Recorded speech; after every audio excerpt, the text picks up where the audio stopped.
Early in the morning, early in the morning, in the morning. What's going on, the people? Them, it's your boy Cam, Topical Juicing. Well, what do we have here?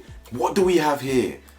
You UFC dons, where you at? You MMA dons, where are you at? Show yourself, expose yourself. I want to know where you are. Say, I'm here. I'm one of them MMA dons. If you're one of them dons, get out of here, man.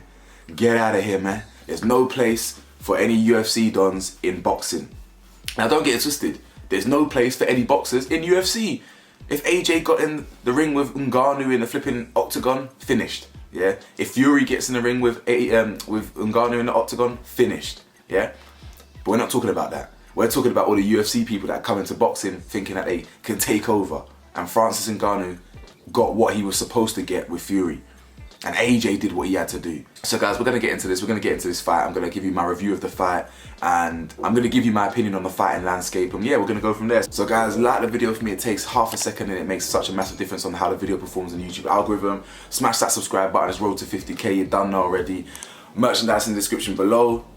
All of that. Now, first things first. I'm only joking, yeah. I've got the utmost respect for UFC fighters. They're very impressive to me. You got 4-ounce gloves on, you're allowed to kick, you're allowed to elbow, you're allowed to hammer fist. I got all the time in the world for UFC fighters, I really do.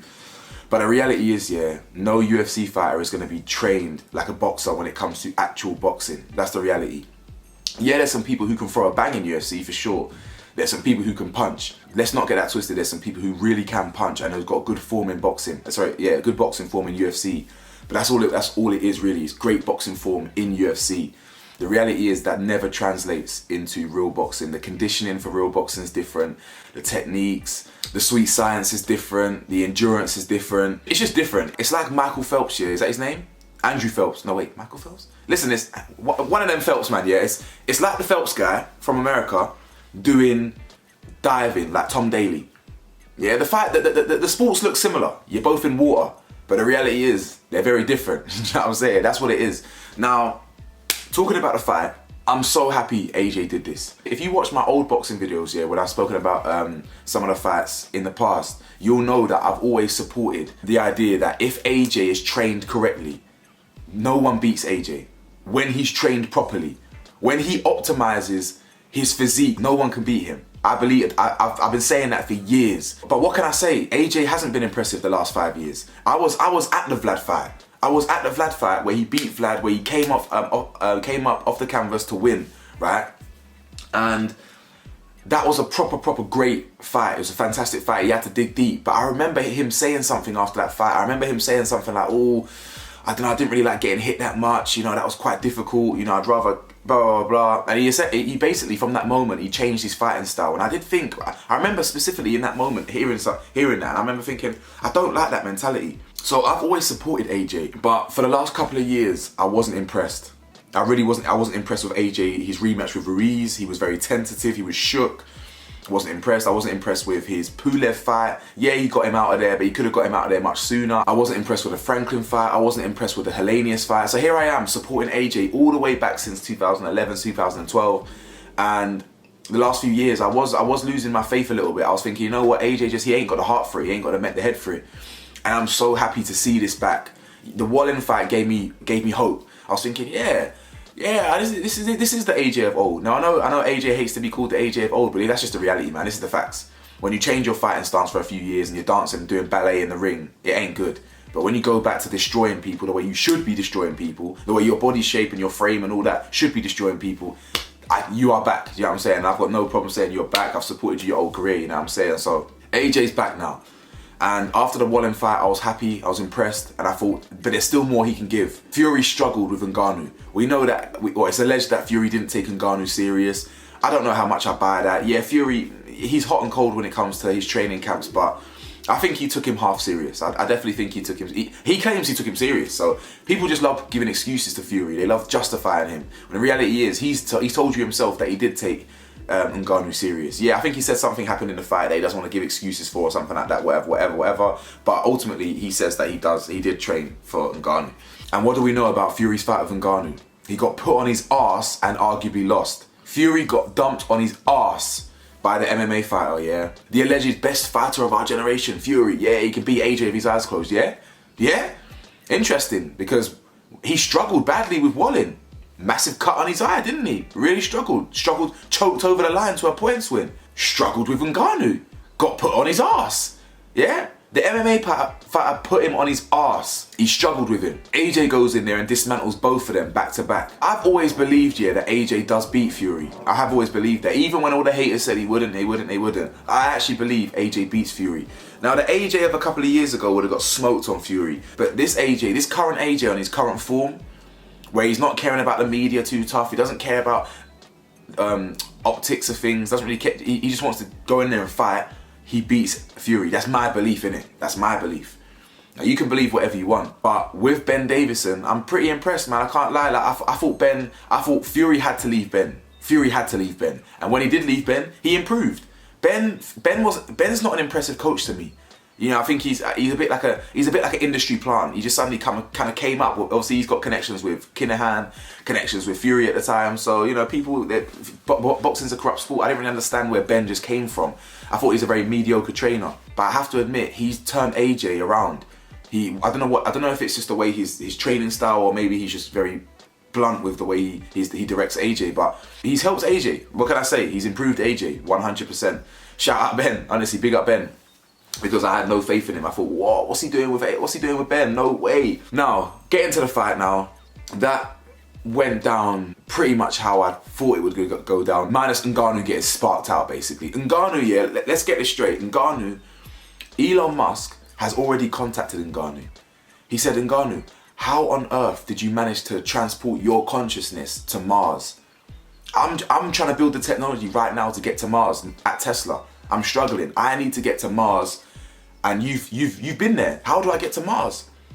And Ngannou told him, he said, listen, just let AJ punch you in the face, and he'll send you there. Yeah, he'll send you straight to Mars. And if he hits you again, he'll send you straight to Asgard, and you can meet Thor and them. Yeah, his consciousness was gone. I see some people now in the comment section saying it was staged. No, this ain't Jake Paul thing. We don't do this staged thing. Well, sometimes you do, since it's quite a corrupt sport. Actually, I take that back. But AJ ain't no stage guy. Ngannou ain't no stage guy. You think someone like Ngannou, who's come from Cameroon or wherever the hell he's from, mining sand, yeah? Modern day cotton picking, essentially, as one of my favourite YouTubers, YB, says, yeah? You think someone like Ngannou, who's had to fight his whole life, would throw a fight with AJ? You think he'd throw a fight with AJ, especially since he's already got confidence, having beaten Fury, essentially. Yeah, we know he lost to Fury on points, but a lot of people believe Ngannou won. Myself included. I would probably have edged that to Ngannou, especially as he dropped him. So if you believe Ngannou threw the fight and it was staged and it was fixed, you are smoking the highest of grade. I want some of that crack, yeah? I want some of whatever you're smoking, because you are insane. Genuinely deluded if you think that's the case. Ngannou would never do that. He went in there with someone who was better than him and laid him out flat. That's literally what it is. Sent him to Mars. Done told you. Elon Musk has contacted my man and said, how do you get to Mars? I didn't expect a catastrophic knockout, but I expected AJ to deal with him. Now, I'm not really a gambling man at all. I used to gamble when I was about 16, 17 in the bookies. But I put a £10 double or accumulation, whatever. Double, I don't really know what it is, but I put £10 on Joseph Parker to beat Zhang by points, and AJ to beat Ngannou. I thought if he was going to knock him out, he was going to knock him out late. I didn't think he was going to knock him out in the first 2 rounds. But what do we know? Boxing is different to UFC. Now, I'm not going to lie to you, I was a little bit nervous at the start. I'm not going to lie. Ngannou came out looking fresh. He came out looking sharp. The left hook was pretty accurate. Now, I did immediately notice that Ngannou, he still got that UFC stance. He had it with Fury, but Fury didn't capitalize. Where Ngannou is he's got quite a low guard. Now AJ's guard wasn't the tightest. I mean, he had his backhand, he had his right hand to his chin, but it wasn't that high. If Ngannou threw the left hook, he could have clipped him on the top like Ruiz did. So I think AJ still has room to be a little bit more disciplined defensively. But towards the end of the first round, AJ, I think he pulled back and he's hit him with the right hand square on his chin, and Ngannou's gone boom flat on his ass. And that was the moment I said, it's done. It's absolutely done. AJ is going to ruin this man now. It's obvious, you know what I'm saying? He put one on his chin and Ngannou went down, felt the power, felt real power, by the way, what real power looks like. All these people gassing Ngannou up, oh, he's the hardest heavyweight puncher in the world. Oh, he got 999 on a punching machine, and yet AJ flatlined him. Honestly, my man's leg got bent up. I thought Ngannou was practicing yoga, doing up down dog and all the backwards scorpion poses, child's pose. My man's leg folded. My man got folded like a pretzel. You see the way Diddy and all them Diddy freak-off parties, he has Usher folded up, in the bedroom, folded up doing yoga poses and all that. That's what AJ had folded Ngannou, leg all twisted up like this. Like, you know like Peter Griffin in Family Guy, folded. Yeah, there's levels to this. You MMA dons, don't think you can come into boxing thinking it's sweet, thinking you smell something sweet. You don't smell nothing sweet over here. You don't. This is a proper, you get me? You do not feel any, you do not smell anything sweet over here, bro. Ngannou's now come out for the second round. He's very tentative now, very apprehensive, scared to throw, and AJ's just absolutely dismantled him. And it was only a matter of time. This is real power. And eventually he got up like a warrior does. He got up, and AJ just stepped in, boom, clean, flatline, leg all twists up like a pretzel. Yeah? Like he's playing Twister. You know that game Twister with all the little, that's what his body was, twist up, man, twist up. And he was on the floor just, yeah. What could I say? But I made a pretty penny on it, man. Slapped a little £10 on for that result. Got my winnings, because your boy knows boxing, man, you get me? But talking real quickly about the Joseph Parker-Zhang fight, even though I won money on Joseph Parker, Parker should never have won that fight. Zhang was not active at all. He dropped him twice out of nowhere. And outside of him dropping him, I was not impressed with Zhang at all. Not impressed. He threw 2 good punches in the whole fight, and that was it. Yeah, he showed nothing. Joseph Parker shouldn't have won that fight, but I'm glad he did because I made money on it. So yeah, guys, let me know your thoughts, man. Like, comment, subscribe. What the hell do I know? I'm just a man in his 20s. Peace.